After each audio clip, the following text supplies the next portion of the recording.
Hello everyone and welcome back to another Wuthering Waves video. Today I want to take a look at the newest 5-star resonator that just came out, which is Yinlin, and basically give you guys an overview of her kit, as well as some echoes and weapons that I would recommend. And finally, we're going to be taking a look at some team comps that would suit her really well. We're going to be taking a look at her basic attacks, her resonance skill, her resonance liberation, her passive skills, and finally her concerto skills, which are basically her intro and her outro skills. If you find this video helpful, it would be appreciated if you would hit that like button and subscribe for more Wuthering Waves content. It really takes me a while to make these videos, so seeing everyone's support would mean a lot to me. But anyways, let's get right into the video. So for the basic attacks, they're actually pretty straightforward, to be honest. Yinlin has basic attacks, heavy attacks, mid-air attacks, and dodge counters, where she basically uses zap strings to deal a bunch of damage to the enemy. Her basic attack is a 4-sequence attack. Her heavy attack consumes stamina and deals a bunch of electro damage. Her mid-air attack is a plunging attack, and finally her dodge counter triggers a button dodging, where she does a bunch of damage as well. All these attacks obviously deal electro damage,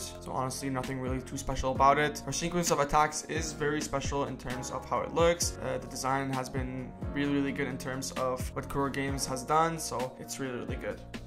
So for Yinlin's resonance skill, she basically controls zap strings on the target, dealing electro damage and putting herself into a state called execution mode. So during the execution mode, you want to basically use basic attacks and dodge counters, which can trigger stuff called electromagnetic blast and can stack up to 4 times. So each time you use basic attacks or dodge counter, it will trigger it, and obviously it will stack up to 4 times. And these electromagnetic blasts will mark the target with resonance circuit Sinner's mark, dealing electro damage. So if you press E again on the resonance skill, Yinlin would make an attack called Lightning Execution, which deals a bunch of electro damage, which is pretty good. Honestly, her resonance skill is just a bunch of damage. However, her execution mode really helps when switching up into different characters like Kalcharo or any other character, Rover, or Encore, in order to do even more damage. So she can basically act as a sub DPS, which is pretty good. For her resonance liberation, Yinlin does a lot of electro damage. It's just basically a damage ult. There's nothing really too special about it. You can either use it during the start of the combo or at the end of the combo. Honestly, it doesn't really matter since she does, a lot of damage by herself. But I would prefer usually during my combo, I would usually use her at the end of the combo.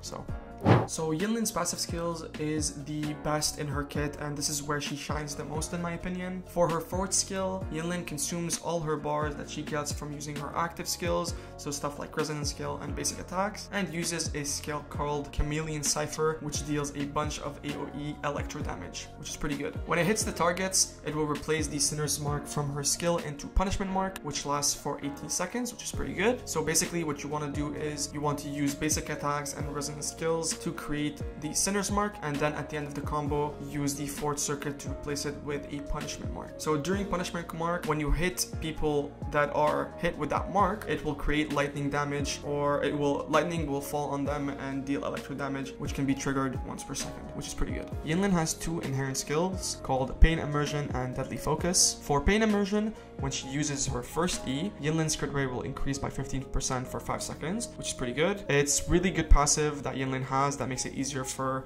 for other players to build her when you're at endgame. So you don't really have to build crit rate as much or get 15% extra crit rate. It also helps her deal crit damage since, she is a sub DPS or a DPS. So having that extra crit rate really helps. For Deadly Focus, the second E that she uses is increased by 10% if it hits the target marked with a Sinner's mark, and Yinlin's attack is increased by 10% for 4 seconds. This is also a very good damage dealing passive, which also helps the team get extra damage, especially for a role as a sub DPS. Her kit as of now feels more like a damage vomit, which I really like. She, really focus on hitting the enemy hard, which is basically what you need in a DPS slash sub DPS. For Yinlin's intro skill, this is the most straightforward one, honestly. She does just a lot of electro damage on a large scale, very simple stuff, nothing really crazy. But her outro skill is where it's like really strong.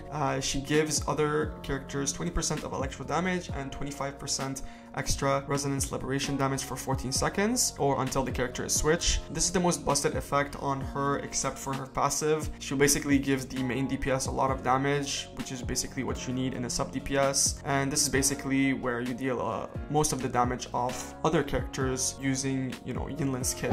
For the teams, honestly, Yinlin works with a a lot of characters, but the main one is Calcharo, since he's the only electro DPS in the game as of right now, and the burst damage that he does is absolutely insane. However, you can use her with other characters like Encore or Havoc Rover, since their burst potential is actually pretty good, and Yinlin's utility could, obviously prove useful. You can basically use Yinlin for quick swaps in order to get back your cooldowns for these characters and basically start your one-shot combo. The main team that you would want to use on Yinlin is Verena, Calcharo, and Yinlin, and if you don't have Calcharo, you can either use Havoc Rover or Encore for the burst damage and resonance skills as well as echoes. If you don't have Verena, you could also use Baiji, since she is the only F2P healer in the game right now, so nothing to worry about in terms of, if you don't have Verena. But honestly, if you have Verena, she can work with every single team that you use, since she's the only, healer, the actual good healer and, buffer in the game as of right now, with her outsource skill.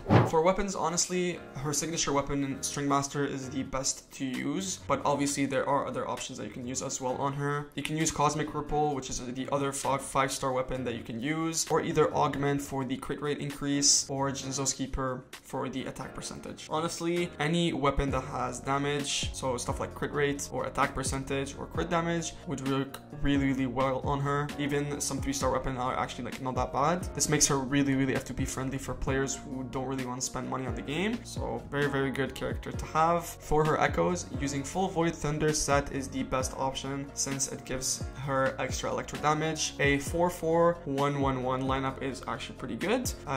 You'd want to more focus on crit rate and crit damage for the 4-cost echoes, and attack percentage on the 1-cost echoes. You can also use a 4-3-3-1-1 lineup, focusing on crit rate for the 4-cost echoes, and electro damage on the 3-cost echoes, and attack percentage on the 1-cost echoes. But the best lineup for now is the 4-3-3-1-1, so go for that if you want to build her. Overall, Yinlin is a great sub DPS that you can be used in multiple teams, and she can provide herself with a lot of electro damage and can be used for off-screen damage as well, using her resonance skill and her outro skill. I would give this character a 9 out of 10 in terms of viability, and would definitely recommend pulling her even for FTP players that, already have other 5-star characters like Rover, since he's the only really good one for Yinlin, and also Encore as well. So yeah.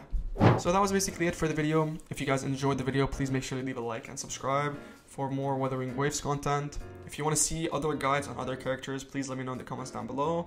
I'd be really happy to cover, Calcharo or Verena or Sanhua, some of the 4-star characters as well if you want me to. But other than that, thank you guys so much for watching the video, and I'll see you in the next one. Peace out.